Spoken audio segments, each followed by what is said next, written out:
We're Izzie and Ciara. 6 months ago, we left our tiny rented London flat for a life on the canals. There's been lots of ups and downs, but we've learned a lot and we're excited to continue this journey by bringing you guys along with us. Join us as we explore the UK waterways and renovate our 62-foot floating home, Lavender Lee. Good afternoon. Hello. You may have noticed that we are not on the boat for this video. It's because we've had continual problems with our diesel stove that just got to a point where we knew we had to get someone in to fix it, do a proper investigation and see what's going on. The issue was that we had to book like 2 weeks in advance, and it was like consistently about 6 degrees on the boat, and we just couldn't hack it, to be honest. It just wasn't very livable, and so we thought instead maybe we'd have a little sit down and chat with you about the journey so far with the boat, and talk a bit about why we got the boat, where we started cruising from, how many miles we've done so far. Yeah, because we have a lot of clips as well from when we first got the boat and when we were first doing that initial long journey that we will get into, and also just kind of get you guys up to speed as to how we've ended up here. Although some of the clips might not be very YouTube friendly. It's before our YouTube era, so it was all kind of shot in a more portrait, not very aesthetic thing, but we thought it would be interesting for us as well to kind of go through and think about how far we've come. And we're still feeling really positive about boating, but we just needed to take a step away until we can get that fire fixed, and then we'll be back on the move. We've got big plans, haven't we, Ciara? Yeah. So we got the boat about almost 7 months ago now. We bought the boat in August of last year. 28th of August. Yes. Of last year. We found the boat through a website. Well, Ciara did. Do you want to explain how? Yeah, so we bought the boat off a private seller. It wasn't through a marina or anything like that. And I found this boat on just kind of like a random website. It wasn't on one of like the big websites like Apollo Duck or anything like that. I was at the time in Edinburgh doing a job at the Edinburgh Fringe, weren't you? With our budget, we didn't think we would be able to get the length that we've managed to get. No, but we thought with the budget that we had, we'd be lucky if we got a 50-foot boat. And then I found this boat and I sent it to Izzie and I went, this looks like an absolute steal. You went and viewed the boat. We did a tour and there were just a couple of details, like the spaciousness of the saloon is something that I haven't seen in any of the other boats that I've even seen online.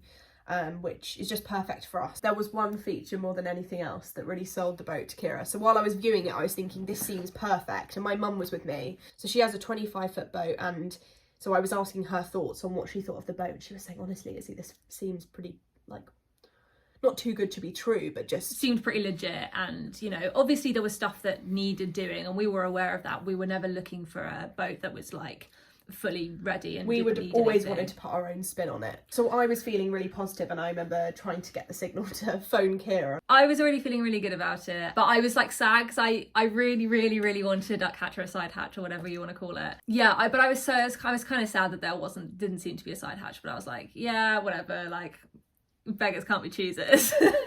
And then you were like, Ciara, it's got a duck hatch. And I was like, well, what are you doing? Put an offer in. So the private seller was in Wolverhampton. And so, yeah, that was where the journey for us began. We picked up the boat just outside of the marina where the last owner had it. And yeah, we headed off down on what would be 2 weeks of pretty intense cruising. Pretty intense boating. Now, there's a couple of things you need to understand about this trip, and that is we had 2 weeks to bring the boat down to a place that was at least commutable to London because we both had jobs coming up, and we also were pretty desperate to get out of our renting situation at this point. So we just kind of threw everything in it, didn't we? Yeah, so we knew that we had to be commutable to London. We knew that we had to get the boat down there, and we had that amount of time to do it. We also were aware that the boat had been kept in a marina pretty exclusively for, I think, the best part of a decade. So we knew that it was going to throw us up some surprises. Luckily, my mum and her partner came and helped us for the first day or so of the cruise, because me and Ciara had never cruised a boat before getting our 62-foot. No, it was Yeah, it was pretty intense. So I got back from Edinburgh. It was the day after, The day after I got back from Edinburgh, we went up to Wolverhampton and we were a pretty sorry sight. We had all these big bags on this train, but we were very excited. So then we did the boat handover, didn't we, with the previous owner. I forgot to say we did get the boat surveyed for those interested. Yes, we did get the boat surveyed. That did happen. So after having some amazing help from my mum and her partner, they set us off on our own. So we got to, I can't even remember the name of the place that we were in. I'll probably just insert a clip here to explain on the first day that we tried to cruise by ourselves exactly what happened before we'd even set off. What's happened? We've broken down already. Well, we knew that the alternator wasn't working, so it was only a matter of time. We were just hoping that it would last us until Monday. It's But all we're right. here. We've got the breakdown cover sorted now. Coffee? Where's the donuts? It's tea. Where's the donuts? I don't understand. What does that mean, coffee? Where's the donuts? I don't know. Got coffee? Where's the donuts? There should be a comma there. Or a question mark. Got coffee? Okay, I'm going to stop this now. What's the update? So we had the right alternator part already, but for some reason the way the last guy has like set up the box with his batteries, the alternator won't fit in the space, so he's going to have to get a smaller one. So he's nipped back to the van to see if he can has find one now, now. otherwise he's coming back this evening and we're not going to be on the move today. So yeah, he doesn't have a spare alternator, so we're going to have to wait just here till this evening until he can fit the next one. Once the alternator was fixed, we were back on our travels. I was on lock duty because we kind of figured neither of us had done, any boating stuff before. Yeah, we kind of figured, if one of us learns the locks really well and one of us learns how to drive, then we can at least get to where we need to be-ish. We saw some amazing spots. We stayed in some great mooring spots. Often we'd get there at 9 o'clock that night. We'd be cruising until the sunset, and then we'd have to be off at 8 o'clock the next day to, stick to our crazy schedule. There were some beautiful places that I would love for us to revisit eventually. No, I agree. I think it was a shame because we were in such a rush. It basically felt like we were doing 10, 12-hour shifts every day. It felt like a full-time job, which it, pretty much was for that period of time. But obviously with that, when you're bringing a marine bringing the marina with us on our back. what am I saying? I don't know, you wanted to do a lead-in. I'm doing a lead-in, wait, I'm getting there. So by the end of the 2 weeks of bringing the boat down as far as we could, needless to say, we'd gone a bit delirious at that point. We were very tired. We didn't have a working shower really because we had issues with our water pump. It had been a heat wave. We were very exhausted. We were a bit delirious. I will insert some things so you can understand the delirium. But there are dreams that cannot be. We were roasting in the heat from the engine. We had what can only be described as a suspicious smell suddenly emerge.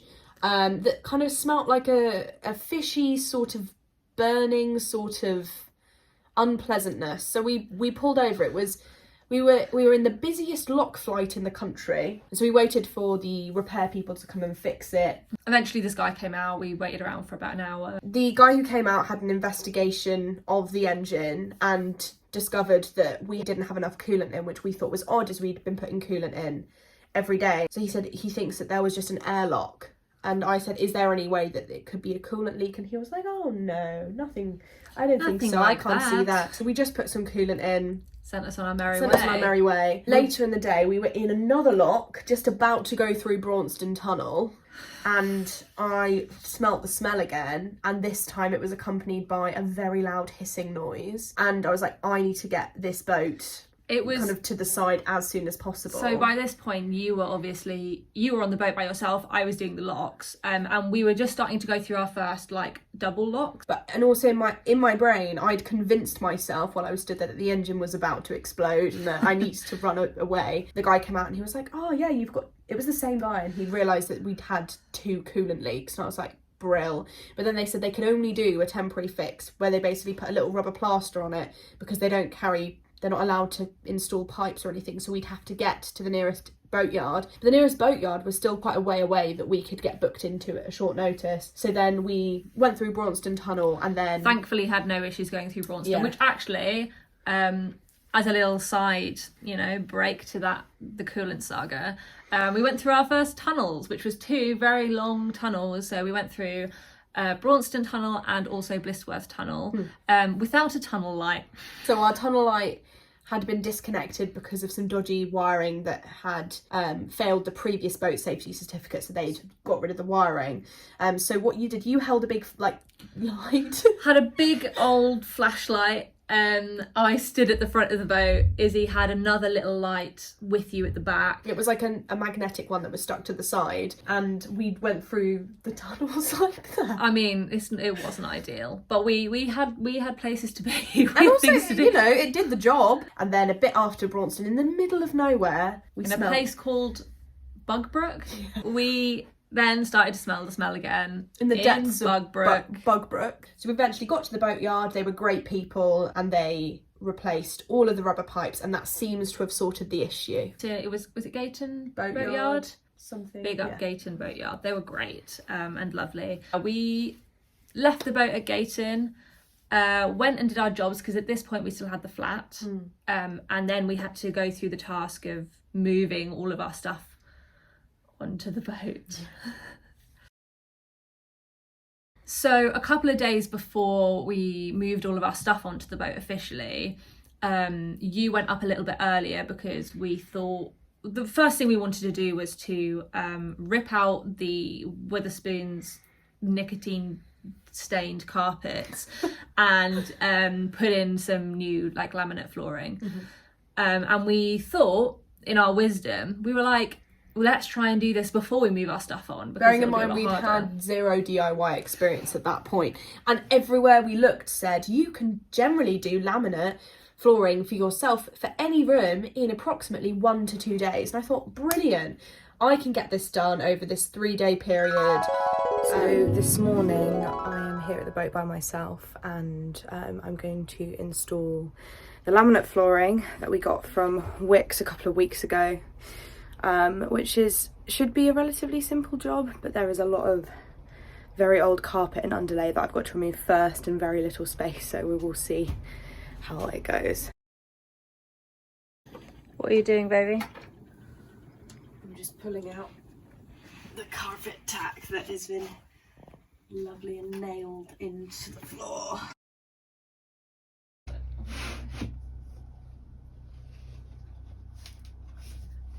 You can get some lens flares.